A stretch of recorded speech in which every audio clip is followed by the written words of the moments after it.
ಅವತ್ತಿನ ಬಿಹಾರದ ಮುಖ್ಯಮಂತ್ರಿ ಲಾಲೂ ಪ್ರಸಾದ್ ಯಾದವ್ ಯಾತ್ರೆಯಿಂದ ನಡೀತೀರಿ ಅಂತ ನಿಲ್ಲಿಸಿ ಲಾಲ್ ಕೃಷ್ಣ ಅಡ್ವಾಣಿಯವನ್ನ ಅರೆಸ್ಟ್ ಮಾಡಿದ್ರು. ಅಂದರೆ ಬಾಬ್ರಿ ಮಸೀದಿ ಮೇಲೆ ಒಂದು ಹಕ್ಕಿಗೂ ರೆಕ್ಕೆ ಬಡಿಯಕ್ಕೆ ಬಿಡಲ್ಲ, ನಾನು ಹಾಗೆ ರಕ್ಷಣೆ ಮಾಡ್ತೀನಿ. ಲಕ್ಷಾಂತರ ಜನ ಸೈನಿಕರನ್ನು ಇಟ್ಕೊಂಡಂತ ಸರ್ಕಾರ ಹಿಂದೂ ಸಮಾಜದ ಎದುರಿಗೆ ಅವತ್ತು ಸೋತು ಕೂತ್ರು. ಇನ್ನೊಂದು ಲಕ್ಷ ಜನ ಬಂದಿದಾರಲ್ಲ, ಅವ್ರನ್ನೇನು ಮಾಡ್ತೀವಿ? ಅರೆಸ್ಟ್ ಮಾಡಿ ಸ್ಕೂಲ್ಗಳಲ್ಲಿ, ಮದುವೆ ಛತ್ರದಲ್ಲಿ, ಈಗ ಎಲ್ಲ ಕಡೆ ಅದನ್ನೇ ಜೈಲು ಅಂತ ಆಚೆ ಕಡೆ 4 ಜನ ಕಾನ್ಸ್ಟೇಬಲ್ ಕೂರಿಸಿ ಎಲ್ಲರೂ ಅರೆಸ್ಟ್ ಮಾಡಿ ಅದು ಬಿಟ್ಟಿದ್ದು.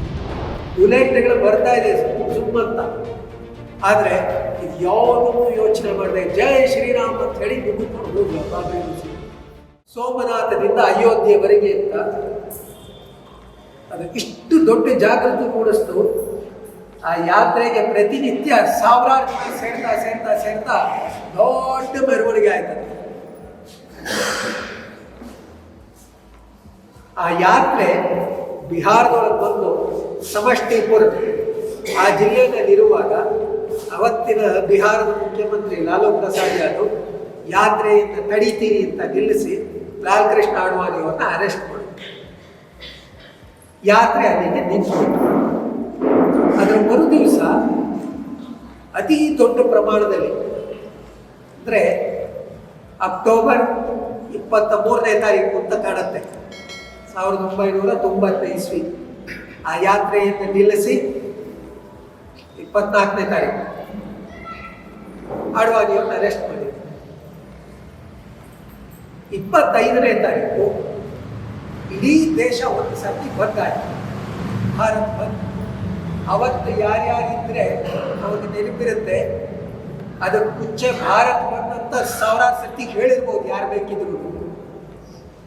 ಆದರೆ ಅಕ್ಟೋಬರ್ 25ನೇ ತಾರೀಕು 1990 ಇಸ್ವಿನಲ್ಲಿ ಆಯ್ತಲ್ಲ ಬಂದು, ಅಂತ ಅದ್ಭುತವಾದಂಥ ಬಂದು ಹಿಂದೆ ಎಂದೂ ನಡೆದಿರಲಿಲ್ಲ. ಅಷ್ಟು ಜೋರಾಗಿ ನಡೀತು ಬಂದು. ಜನ ಸ್ವಪ್ರೇರಣೆಯಿಂದ ತಮ್ಮ ಎಲ್ಲ ವ್ಯಾಪಾರ ವ್ಯವಹಾರವನ್ನು ನಿಲ್ಲಿಸಿ ಬಂದ್ ಮಾಡಿದ್ರು. ಅಡ್ವಾಣಿಯವ್ರನ್ನ ಬಂಧನ ಮಾಡಿದ್ರು ವಿರುದ್ಧವಾಗಿ. ಆದರೆ ಅಕ್ಟೋಬರ್ 30ನೇ ತಾರೀಕಿಗೆ ಮಂದಿರ ನಿರ್ಮಾಣ ಪ್ರಾರಂಭ ಆಗಬೇಕು. ಅದಕ್ಕೋಸ್ಕರ ದೇಶದಿಂದ ಲಕ್ಷಾಂತರ ಜನ ಹಿಂದೂಗಳು ಅಯೋಧ್ಯೆಗೆ ಬಂದಾಗಿ ಪ್ರಾರಂಭ ಮಾಡಿದ್ರು. ರೈಲುಗಳಲ್ಲಿ, ಬಸ್ಗಳಲ್ಲಿ, ಕಾರಲ್ಲಿ, ಜೀಪಲ್ಲಿ ಏನೇನು ಸಿಗುತ್ತೆ ಎಲ್ಲದರಿಂದಲೂ ಅಯೋಧ್ಯೆ ಕಡೆ ಹೋಗೋದು ಅಂತ.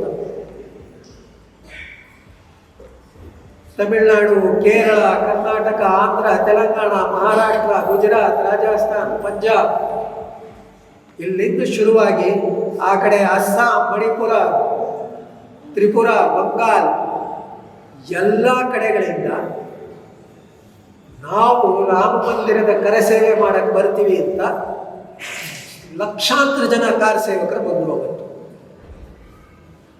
ಆದ್ರೆ ಬರ್ತಾರೆ ಅಂತ ಸರ್ಕಾರ ಸುಮ್ಮನೆ ಬಿಡಕ್ಕಾಗಲ್ಲ. ಎಲ್ಲರನ್ನೂ ತಡೆದು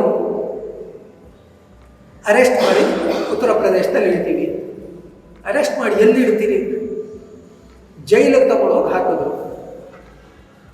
ಒಂದು 10,000 ಜನ ಹಾಕ್ಬೋದು ನೀವು ಎಲ್ಲೆಲ್ಲೋ.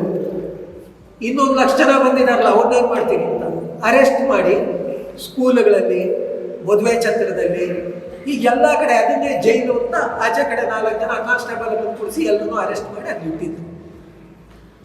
ಲಕ್ಷಾಂತರ ಜನನ ಅರೆಸ್ಟ್ ಮಾಡಿದ್ರು.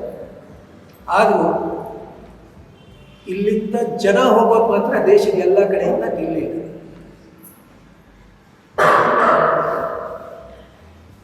ಅಕ್ಟೋಬರ್ 30ನೇ ತಾರೀಕು ಅವತ್ತು ಬೆಳಗ್ಗೆ ಎಲ್ಲರೂ ಅಯೋಧ್ಯೆಯಲ್ಲಿ ಇರಬೇಕು, ಇವತ್ತು ಮಂದಿರ ನಿರ್ಮಾಣ ಮಾಡಕ್ಕೆ ಪ್ರಾರಂಭ ಮಾಡ್ತೀವಿ ಅಂತ ಹೇಳಿದಾಗ ಅಲ್ಲಿದ್ದಂಥ ಮುಖ್ಯಮಂತ್ರಿ ಒಂದು ಹೇಳಿಕೆ ಕೊಟ್ಟಿದ್ರು. ಬಾಬ್ರಿ ಮಸ್ಜಿದ್ ಪರಿಂದೆ ಕೋಬಿ ಪರ್ಮಾರ್ನೆ ನೈ ದುಂಗಾ. ಅಂದ್ರೆ ಬಾಬ್ರಿ ಮಸೀದಿ ಮೇಲೆ ಒಂದು ಹಕ್ಕಿಗೂ ರೆಕ್ಕೆ ಬಡಿಯಕ್ಕೆ ಬಿಡಲ್ಲ, ನಾನು ಹಾಗೆ ರಕ್ಷಣೆ ಮಾಡ್ತೀನಿ. ಅವತ್ತಿದ್ದಂಥ ಕೇಂದ್ರ ಸರ್ಕಾರ ಮತ್ತು ಉತ್ತರ ಪ್ರದೇಶದ ರಾಜ್ಯ ಸರ್ಕಾರ ಎಷ್ಟು ವ್ಯವಸ್ಥೆ ಮಾಡಿತ್ತು? ಅಯೋಧ್ಯೆಗೆ ಹೋಗೋ ರಸ್ತೆಗಳನ್ನೆಲ್ಲ ಬುಲ್ಡೋಸರಲ್ಲಿ ಅಗದು ಆ ಕಡೆ ಯಾವುದೇ ವಾಹನ ಹೋಗ್ತಿದ್ದಂಗೆ ಮಾಡಿದ್ರು. ರಸ್ತೆನೇ ಇಲ್ಲ ಅಯೋಧ್ಯೆಗೆ ಹೋಗೋಕ್ಕೆ, 3-4 ಅಡಿ ಆಳ ಇರುವಂತಾಗಿ ರಸ್ತೆ ಅಗದ್ಬಿಟ್ಟಿತ್ತು. ಇಡೀ ಉತ್ತರ ಪ್ರದೇಶದಲ್ಲಿ CRPF, ಸ್ಟೇಟ್ ರಿಸರ್ವ್ ಪೊಲೀಸು ಹೀಗೆ ಎಲ್ಲ ಕಡೆಯಿಂದ ಒಂದಷ್ಟು ಜನ ಮಿಲಿಟರಿಗೂ ಸೇರಿಸಿ ಎಷ್ಟು ಜನನ ಹಾಕಿದ್ರು, ಹೆಚ್ಚು ಕಡಿಮೆ 1.5 ಲಕ್ಷ ಜನದಷ್ಟು ಪೊಲೀಸ್ನವರು ಇಡೀ ಉತ್ತರ ಪ್ರದೇಶದಲ್ಲಿ. ಅದೇ ಸಂದರ್ಭದಲ್ಲಿ ನೋಡಿದ್ರೆ ಅರಬಲ್ಲಿ ಕುವೈಟಲ್ಲಿ ಒಂದು ಯುದ್ಧ ಶುರುವಾಯಿತು. ಇರಾಕ್ ಹೋಗಿ ಕುವೈಟನ್ನು ಆಕ್ರಮಣ ಮಾಡ್ಕೋತು. ಆ ಸಂದರ್ಭದಲ್ಲಿ ಕುವೈಟ್ನ ಫೈಟ್ ಮಾಡೋಕ್ಕೆ, ಕುವೈಟ್ ಬಿಡಿಸ್ಬೇಕು ಅಂತ ಅಮೇರಿಕಾ ಸೇನೆ ಕಳಿಸ್ತು. ಆಮೇಲೆ 2 ಜನ ಇದ್ರು. ಕುವೈಟ್ ಯುದ್ಧಕ್ಕೆ ಹೋಗಕ್ಕೆ 1 ಲಕ್ಷ ಜನದಷ್ಟು ಸೈನಿಕರನ್ನು ಕಳಿಸಿತ್ತು ಅಮೇರಿಕಾ ಅವತ್ತು. ಆದರೆ ಉತ್ತರ ಪ್ರದೇಶದಲ್ಲಿ ಒಂದು ಕಡೆ 1.25-3 ಲಕ್ಷ ಜನದಷ್ಟು ಮಿಲಿಟರಿ, ಪ್ಯಾರಾಮಿಲಿಟರಿ ಫೋರ್ಸಸ್ ಇದ್ದಿದ್ದು. ಆ ಬಾಬ್ರಿ ಮಸೀದಿ ಅನ್ನೋ ಕಟ್ಟಡದ ಸುತ್ತ ಬ್ಯಾರಿಕೇಡ್ಗಳು ಹಾಕಿ ಎಲ್ಲೂ ಯಾರೂ ಹೋಗಕ್ಕೆ ಬಿಡದಿದ್ದ ಹಾಗೆ ಬಲವಾದಂತಹ ಪೊಲೀಸ್ ವ್ಯವಸ್ಥೆ ಇತ್ತು. ಬೆಳಗ್ಗೆ 8 ಗಂಟೆ ಆಗೋಷ್ಟೊತ್ತಿಗೆ ಕಾರ್ ಸೇವಕರೆಲ್ಲ ಹೊರಗೆ ಬಂದರು. ಜೈ ಶ್ರೀರಾಮ್ ಘೋಷಣೆ ಕೂಗ್ತಾ ನಾವು ಹೋಗ್ತೀವಿ ಅಂತ ಪೊಲೀಸ್ನವರಲ್ಲಿ ನಿಂತ್ಕೊಂಡು ಲಾಠಿ ಚಾರ್ಜ್ ಮಾಡ್ತಾ, ಟಿಯರ್ ಗ್ಯಾಸ್ ಹೊಡಿತಾ ಎಲ್ಲ ಮಾಡ್ತಾರೆ. ಎಲ್ಲಿದ್ದೂ ಆ ಬಾಬ್ರಿ ಮಸೀದಿ ಕಡೆ ಹೋಗಕ್ಕಾಗಲ್ಲ ಅಂತ ಹಿಂದೂಗಳು ನಾವಲ್ಲಿ ಮಂದಿರ ಕಟ್ಟಕ್ಕೆ ಕರಸೇವೆ ಮಾಡ್ತೀವಿ ಅಂತ. ಆದರೆ ಇಷ್ಟು ದೊಡ್ಡ ಪ್ರಮಾಣದಲ್ಲಿ ಲಾಠಿ ಚಾರ್ಜ್ ನಡೆಸ್ತಿದ್ದು, ಟಿಯರ್ ಗ್ಯಾಸ್ ಹಾರಿಸ್ತಿದ್ದು, ಇಲ್ಲಿ ಯಾರು ಮುಂದಕ್ಕೆ ಹೋಗಲ್ಲ ಅನ್ನುವಂಥ ಪರಿಸ್ಥಿತಿ. ಆದ್ರೆ ಅಷ್ಟೊತ್ತಿಗೆ ಅಲ್ಲಿ ಯಾರೋ ಒಬ್ಬ ಸಾಧು ಸನ್ಯಾಸಿ ಕೂತಿದ್ದ. ಪ್ರಾಯಶಃ ಹಿಂದಿನ ಜನ್ಮದಲ್ಲಿ ಅವನು ಅದ್ರ ಪೂರ್ವಾಶ್ರಮದಲ್ಲಿ ಸನ್ಯಾಸಿ ಆಗೋ ಮುಂಚೆ ಡ್ರೈವರ್ ಆಗಿದ್ದ ಅಂತ ಕಾಣುತ್ತೆ, ಟ್ರಕ್ ಡ್ರೈವರು. ಅಲ್ಲಿ ನೋಡ್ದ, ಒಂದು ಪೊಲೀಸ್ ದೊಡ್ಡ ಟ್ರಕ್ ನಿಂತಿತ್ತು.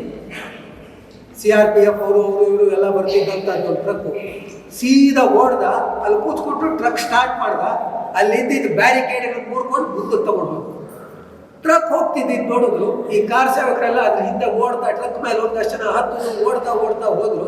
ಆ ಟ್ರಕ್ ಒಂದಾದ್ಮೇಲೆ ಒಂದು ಬ್ಯಾರಿಕೇಡ್ ಅಂತ ಸೀಳ್ಕೊಂಡು ಮುರ್ಕೊಂಡು ಹೋಗಿ ಆ ಬಾಬ್ರಿ ಮಸೀದಿ ಹತ್ರವರೆಗೆ ಹೋಯ್ತು.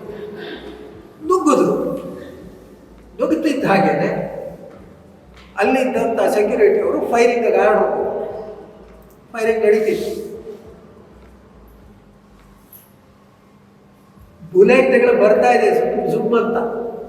ಆದರೆ ಇದು ಯಾವುದನ್ನು ಯೋಚನೆ ಮಾಡಿದೆ, ಜೈ ಶ್ರೀರಾಮ್ ಅಂತ ಹೇಳಿ ನುಗ್ಗಿಕೊಂಡು ಹೋದ್ರು ಬಾಬ್ರಿ ಮಸೀದಿ. ಹಿಂದೂಗಳು ಅವತ್ತು ತೋರಿಸ್ಬೇಕಂತ ನಿಶ್ಚಯ ಮಾಡಿದ್ರು. ಪ್ರಪಂಚದ ಯಾವುದೇ ಶಕ್ತಿ ಹಿಂದೂ ಸಮಾಜ ನಿನ್ನ ಮುಂದೆ ತಡೆಯೋಕ್ಕಾಗಲ್ಲ ಅಂತ. ಇಷ್ಟು ದೊಡ್ಡ ಪ್ರಮಾಣದಲ್ಲಿ ಫೈರಿಂಗ್ ನಡೀತಿತ್ತು.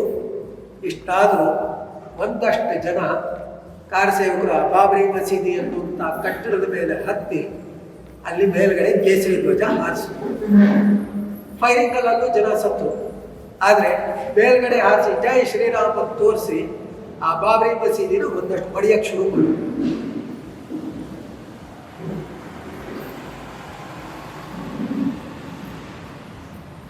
ಲಕ್ಷಾಂತರ ಜನ ಸೈನಿಕರನ್ನು ಇಟ್ಕೊಂಡಂಥ ಸರ್ಕಾರ ಹಿಂದೂ ಸಮಾಜದ ಎದುರಿಗೆ ಅವತ್ತು ಸೋತು ಕೂತ್ಕೊಂಡು ಹಿಂದೂ ಸಮಾಜ ತೋರಿಸ್ತು, ನಾವು ಮಂದಿರ ಕಟ್ಟಕ್ಕೆ ಪ್ರಾರಂಭ ಮಾಡ್ತೀವಿ, ಹೆಜ್ಜೆ ಹಿಂದೆ ಇಡಲ್ಲ.